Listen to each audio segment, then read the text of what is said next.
تو جیسے یوسف کو یہ کہا گیا کہ اللہ احسان کرنے والوں کو بدلہ دیتا ہے، اس کا مطلب ہے اللہ تو احسان کو پسند کرتا ہے، تو بھی ہم پر احسان کر دے، تو بھی ہم پر کیا کر دے، آدھے عمل پہ ہمیں اجر کیا دے دے، پورا دے دے۔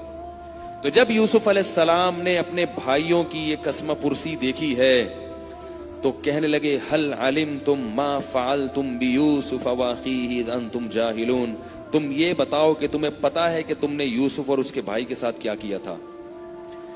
جب یوسف علیہ السلام نے یہ لفظ کہا نا تو بھائی جواب میں کیا کہتے ہیں، اِنَّكَ لَأَنْتَ یوسف، کیا آپ یوسف تو نہیں ہو؟ اب اندازہ لگاؤ کہ کیسے پہچانا انہوں نے، کیونکہ مشابہت تو آ رہی تھی لیکن وہ یہی سوچ رہے تھے کہ بھائی ہمارا بھائی کیسے ہو سکتا ہے، اس کو تو ہم نے کنویں میں ڈال دیا تھا، وہ مصر کا بادشاہ بن کے کیسے بیٹھ سکتا ہے، وہ تو غلاموں کی طرح بازاروں میں فروخت ہوا ہوگا۔ لیکن یہ واقعہ یوسف علیہ السلام کے علاوہ کوئی بھی نہیں جانتا تھا، اور مصر میں اتنی دور دوسرے ملک میں۔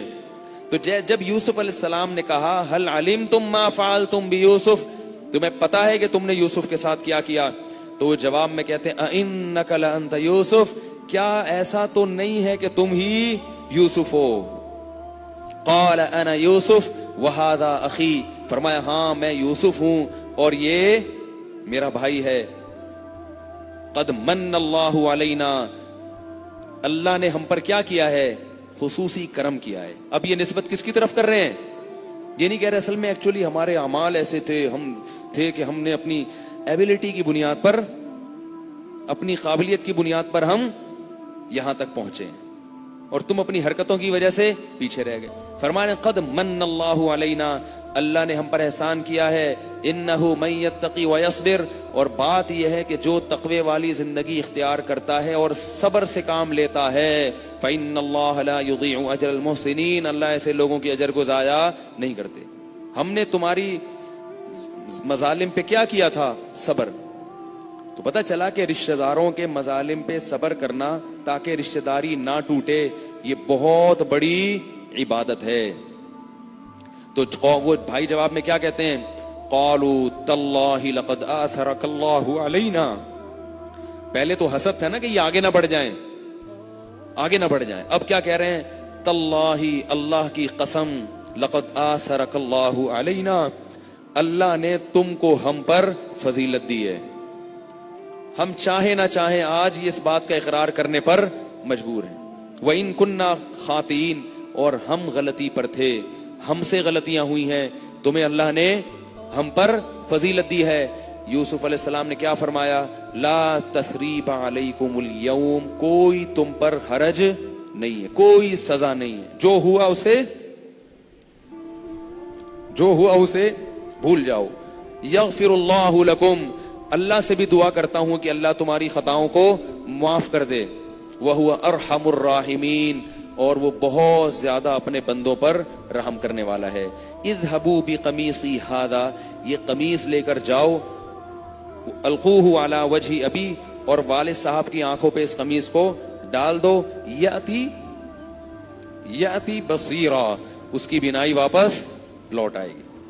قرآن کہتا ہے فلما ان جاء البشیر، جیسے ہی مصر سے اب وہ بیٹے تو خوش ہو گئے کہ ابا کو بنیامین بھی مل گیا، یوسف بھی مل گیا اور بادشاہ بنا کے مل گیا، اور یوسف علیہ السلام نے یہ بھی کہا وَأْتُونِي بِأَهْلِكُمْ أَجْمَعِينَ، پورا خاندان اٹھا کے گاؤں سے کہاں لے آؤ، یہاں لے آؤ۔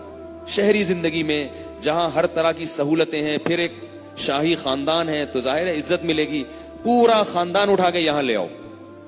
اب قرآن کے الفاظ ہیں کہ جیسے ہی وہ خوشخبری دینے کے لیے ایک بیٹا دوڑا ہے، بھاگا ہے وہ کہ ابا کو جا کے میں بتاؤں، تو اللہ تعالیٰ کی رحمت کہ یعقوب علیہ السلام کو اللہ نے ان کی خوشبو سنگھا دی، وہ کئی میلوں دور۔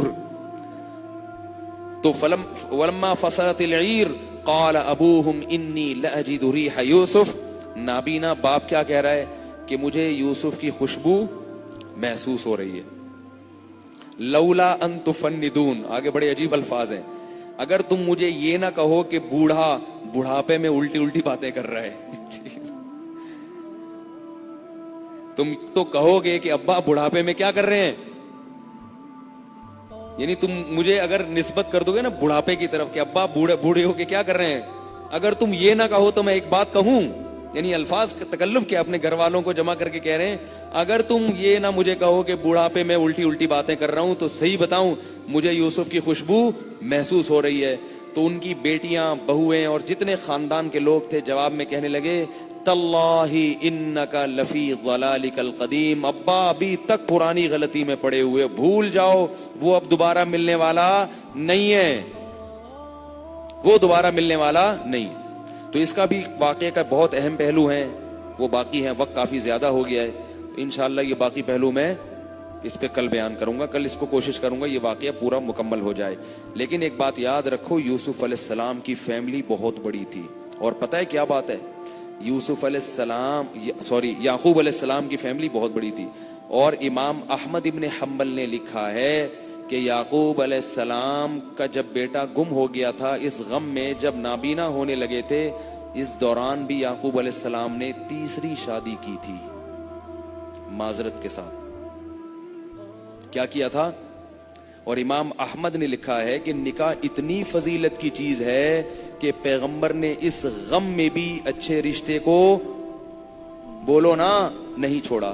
حالانکہ ہم ہوتے تو ہم کہتے کہ حضرت یہ سوتیلے بیٹوں کی وجہ سے یہ سب کچھ ہو رہا ہے، ایک ہی بیوی کے بچے ہوتے یہ لڑائیاں نہ ہوتی، سوتیلے تھے تو ڈال دیا نا کنویں میں۔ لیکن ہماری ان تقریروں کو یعقوب علیہ السلام ماننے کے لیے تیار بولو نا، تبھی لوگ مجھے کہتے ہیں پاگل ہو گیا، سٹیا گیا ہے۔ پاگل نہیں ہو گئے، ہم آپ کو پیغمبروں کی سیرت بتا رہے ہیں کہ اتنی مبارک سنت ہے، اتنی مبارک عبادت ہے نکاح کرنا کہ پیغمبر یہ عبادت غم میں بھی نہیں چھوڑتے۔ اور آپ کی اس قسم کے فضول تانے کے سوتیلے بچے ہوں گے تو محبت نہیں ہوگی، لڑائی ہوگی، بٹ چھوڑو، سنت ہے کر لو۔ ایک صاحب بہت بڑے عالم ہیں، بس یہ چٹکلا سنا کے بات ختم کرتا ہوں، بہت بڑے عالم ہیں، سعودی عرب میں علماء کی محفل تھی، میں بیٹھا ہوا تھا تو وہ ایک واقعہ سنا رہے تھے، وہ نکاح نہیں کر رہے تھے، ان کی بیوی کا انتقال ہو گیا تو سب ان سے کہہ رہے ہیں اب شادی کر لو۔ انہوں نے کہا نہیں بھائی میں نہیں شادی کرتا یار۔ انہوں نے کہا میری پہلی بیوی سے بچے ہیں، میں اکیلا ہی زندگی گزاروں گا، اگر میں نے شادی کی بچہ ہو گیا تو وہ پہلی اور دوسری میں بچوں میں کیا ہوگا، جھگڑے ہوں گے۔ تو جواب میں کہنے لگے کہ دیکھو یعقوب علیہ السلام نے 2 شادیاں کی تھیں، کیسے مسائل کھڑے ہوئے تھے ان کی فیملی میں، ٹھیک ہے نا۔ پہلی بیوی کے بچوں نے دوسرے بھائی کو کیا کر دیا، کنویں میں ڈال دیا۔ اب بحث بڑی گرم، میں چونکہ جونیئر تھا، بڑوں کے سامنے بولنا کیا ہے، بے ادبی کی بات ہے، جتنی مضبوط دلیل ہو چپ رہنا چاہیے، یہ ہر جگہ جو بیٹھ کے بولنا نا یہ اچھا نہیں ہے۔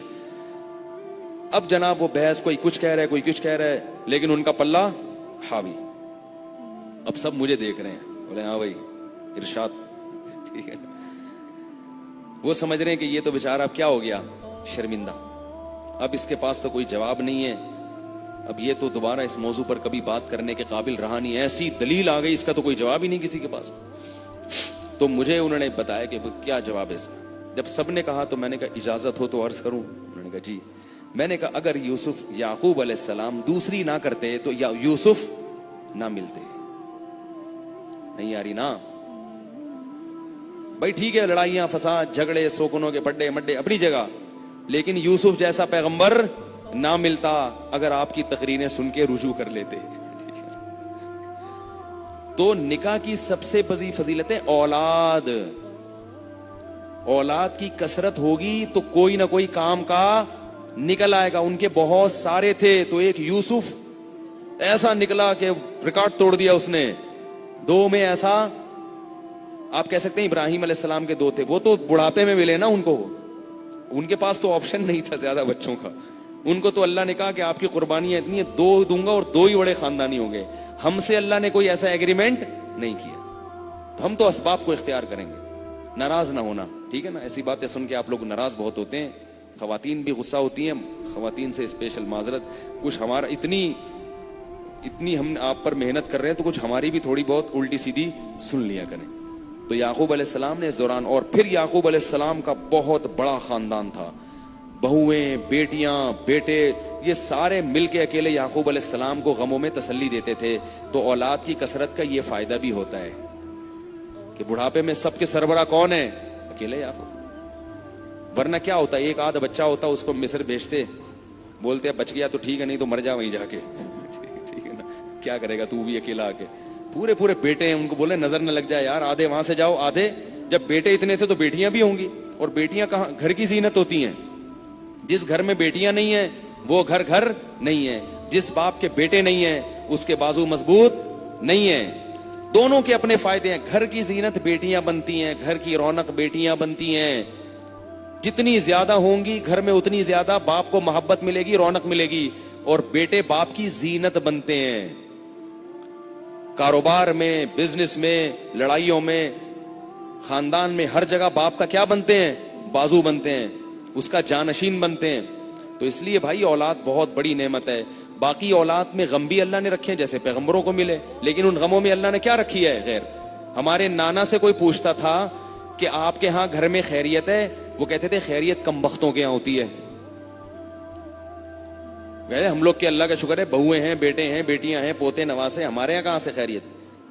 کبھی کسی کی ٹانگ ٹوٹی ہوئی ہے، کسی کے سر پھٹا ہوا ہے، کبھی کسی کے پیٹ میں درد ہے، کبھی کسی کو ہاسپٹل کے کسی کو حکیم کے پاس لے کے جا رہے ہیں، کبھی کسی کا جھگڑا چل رہا ہے میاں بیوی کا، اسی میں نمٹاتے رہتے ہیں. خیریت تم جیسے کم بختوں کے یہاں ہوگی جن کے یہاں کوئی ہوتا ہی نہیں ہے. ایک ہی بیٹھے ہوئے ہیں آرام سے گھر میں، تو کیا جھگڑا، کیا کسی کا سر پھوٹا، کیا کسی کی ٹانگ ٹوٹی، کیا کسی کے پیٹ میں درد. ہمارے دیکھو نا ڈاکٹر عبدالرزاق کتنے بیچارے پریشان ہیں. چھوڑو یہ پھر زیادہ لمبی باتیں ہو جائیں گی. تو خیریت کس کے یہاں ہوتی ہے؟ کم بختوں کے یہاں ہوتی ہے، جن کم بختوں کے یہاں افراد ہی نہیں ہوتے. ٹھیک ہے نا؟ تو اس کا بھی اپنا ہے. اسی سے اللہ نوازتے ہیں. اولاد کا غم، پریشانیاں بنتا ہے انسان اس سے. خیر اللہ ہم کو پیغمبر اللہ سے دعا یہی مانگا کرو اللہ اولاد کی خوشیاں دے، غم نہ دے. یہ تو اللہ کی طرف سے کبھی مقدر ہو جائے تو ٹھیک ہے، لیکن مانگنا کیا چاہیے؟ خوشیاں دے اللہ، غم نہ دے. اللہ تعالی ہم سب کو سمجھنے کی، عمل کی توفیق عطا فرمائے. باقی واقعہ انشاءاللہ کل بیان کروں گا.